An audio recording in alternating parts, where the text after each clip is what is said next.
Live from the Tisch WNET studios at Lincoln Center and from public television stations across the country, this is American Graduate Day, a special broadcast focused on the high school dropout crisis, the solutions in action, and how you too can help make a difference. Now, Need to Know co-host Maria Hinojosa. Hello, everyone. It's great to be here with you on a beautiful Saturday. And you know what? Thank you so much for joining us. This is public media at its absolute best, taking on a challenge led by the Corporation for Public Broadcasting, all of us saying getting our young people to graduate matters. So thank you for spending a part of your Saturday with us. It's really great to have you. We're going to be talking about something called the achievement gap and what one organization thinks they can do to deal with the achievement gap. It's an organization by the name of Horizons National.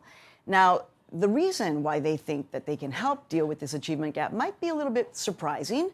And also, the voice you're about to hear in our little clip might surprise you as well. Take a look. Let's look at two children, one from a middle-income family, the other from one of the millions of low-income American families. As the two kids head off to kindergarten, look what happens. The middle-income child starts out with a 6-month lead. The low-income child is already falling behind because of a lack of access to early reading and preschool education. During their year in kindergarten, in the same school and classroom, the two children will learn at about the same rate, so we'll move them both forward 9 months. But look what happens in that first summer between kindergarten and first grade. Our middle-income child moves ahead about a month in reading because learning of one kind or another continues over the summer. The low-income child falls back about 2 months. So when school begins again, when they go back for first grade, the gap between them has already widened. During first grade, again, they move ahead at about the same rate, another 9 months. That next summer, the activities and lifestyle of the middle-income family keep that child moving forward, but the low-income child has fewer opportunities to reinforce good habits like reading, and that child falls farther behind. Then we come to second grade, and again, our two children learn at the same rate. But the summer after second grade sets our low-income child back again, and our middle-income child moves forward again, and the gap widens again. By just the third grade, the two children are already far apart. By the end of fifth grade, the gap between the children is 2.5 to 3 years. It will keep growing through middle school.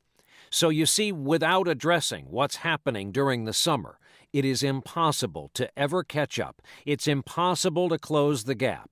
No matter how much high-quality learning goes on from September to June, every year the gap widens. We're here now with an incredible group of people. Anchor and managing editor of the NBC Nightly News, Brian Williams. You probably recognize that voice. And Horizons National Board Chair, Jane Williams.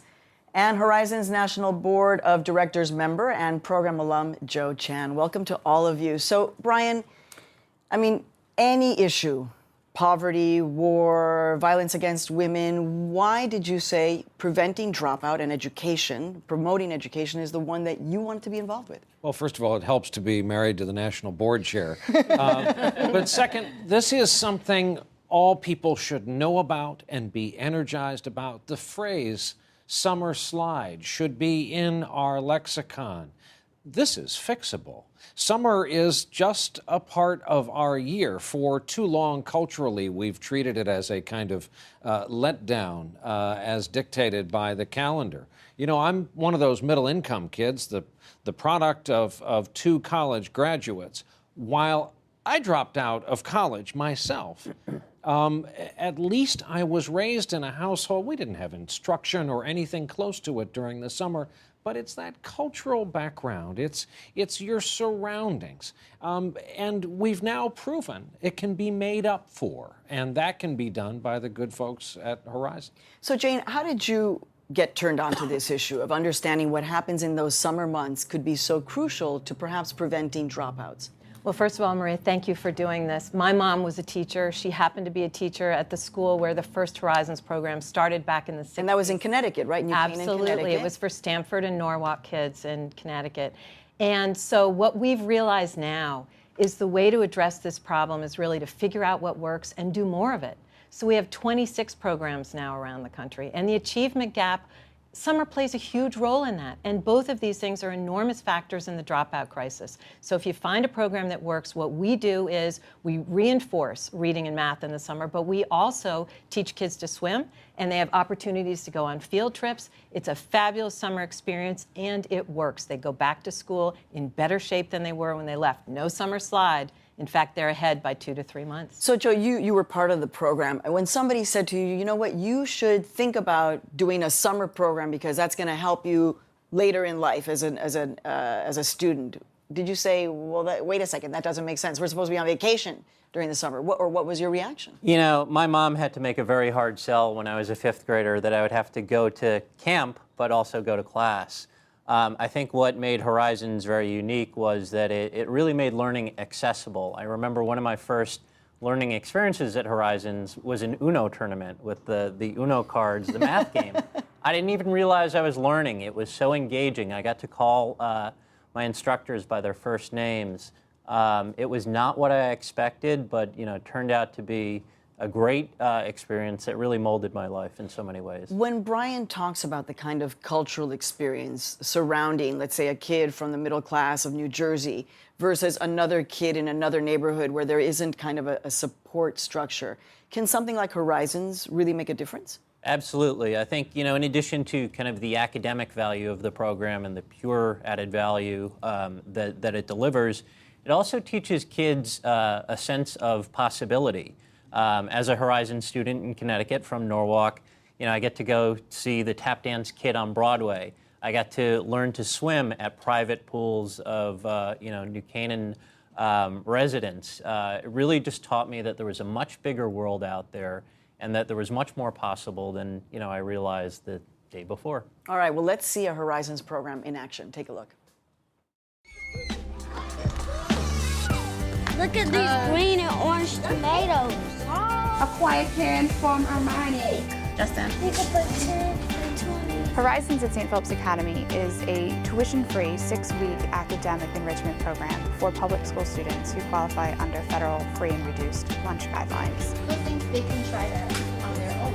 The program is meant to lessen the summer learning loss and achievement gap between low-income students and their more affluent peers. Everybody group all the ones together and then do the tens together. Malachi's been happy. This is his 2nd year, and he always enjoys coming.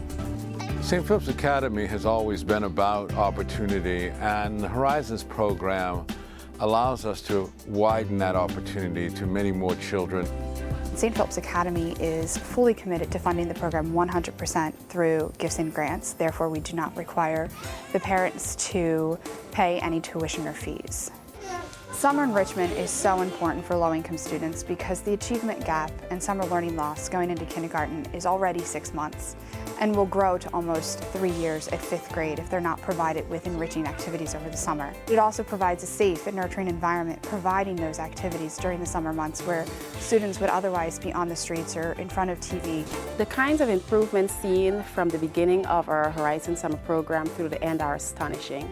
Students show growth academically and socially as they spend the 6 weeks collaborating on a STEM project, which reinforces the skills for that grade level using science, technology, engineering, and math, as well as exposure to other high academic subjects in reading, art, and music. Maybe like a Venus flytrap? We have also built in an activity that builds confidence, which is swimming. It's more structured here. That's what I see. I see real education going on. I see, real learning going on. I must say I've been blessed to have this program for the past 2 years. I really have.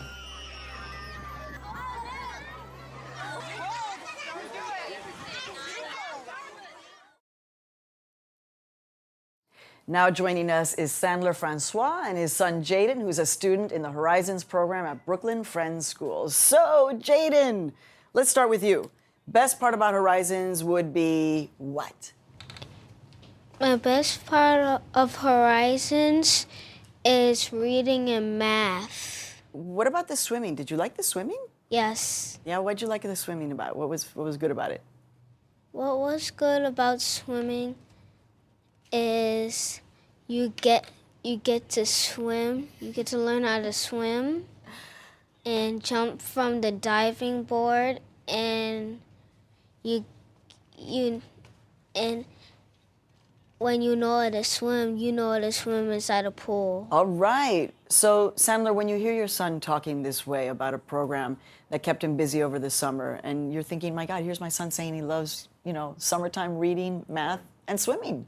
Right. Must make you feel great. Absolutely. The impact is tremendous, to say the least, because what has happened is Verizon has done a great job in bridging the gap between the wonderful work that his public school, 307, is doing, the great work my wonderful wife, Ty, and I are doing at home, and they've done something where they've coupled a learning environment where it's secure and comfortable, along with the proper tools, that has turned Jaden into something, I'll put it in a nutshell, he dubs himself the scientist now.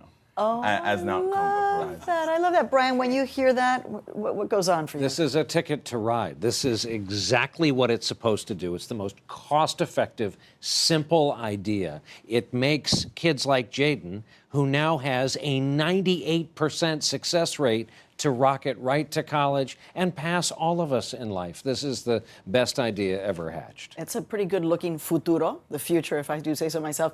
Jane, so there are people out there who are saying, wow, I never thought about this achievement gap issue.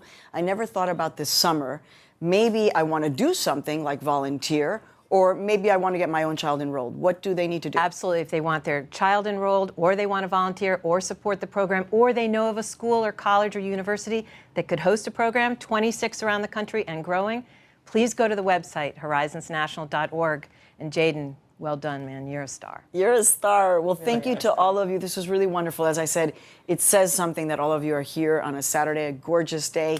Thank you so much for coming. And we're going to be hearing next from the NAACP, an organization looking to change the educational landscape through policy and its programs. Let's take a look at some of the work that